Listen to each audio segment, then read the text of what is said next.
अरे उम्र जवानी पाके सालो हो सिंगार भोजपुरिया में कोहे अपने धार भोजपुरिया में।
उम्र जवानी पाके सालो हो सिंगार भोजपुरिया में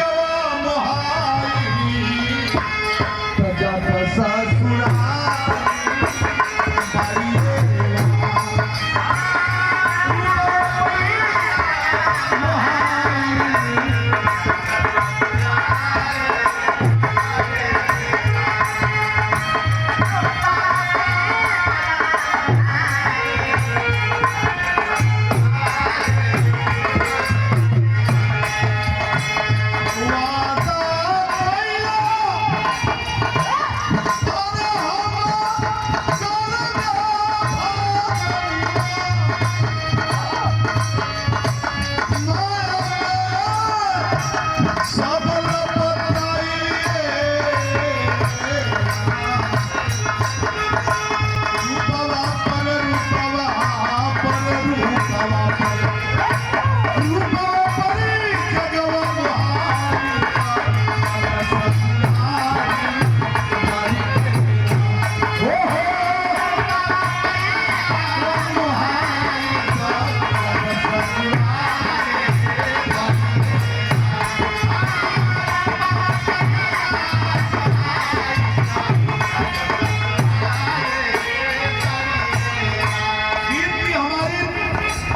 दूसरी लाइन में कहना है, अंतिम लाइन है। प्रस्तुत करना मेरा कर्म है, कहना कर्म है, लेकिन जब मौका मिलता है तो हम लोग आपके बीच में प्रस्तुति अच्छे ढंग से करते हैं।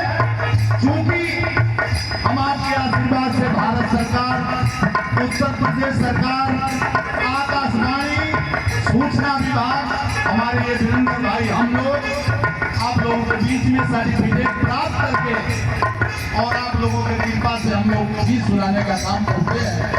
हमारी तीसरी लाइन है, माया की, अरे माया की, माया की,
रघुनामा हो, किया हो मोर रामा, किया हो मोर रामा, आहो मोर रामा।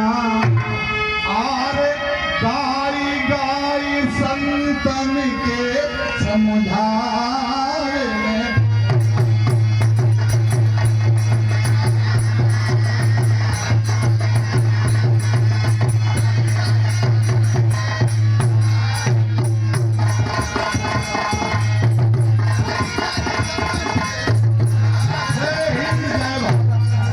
कि जब बेटी के, कि जब माता के पीछ पिता करब, कि जब माता के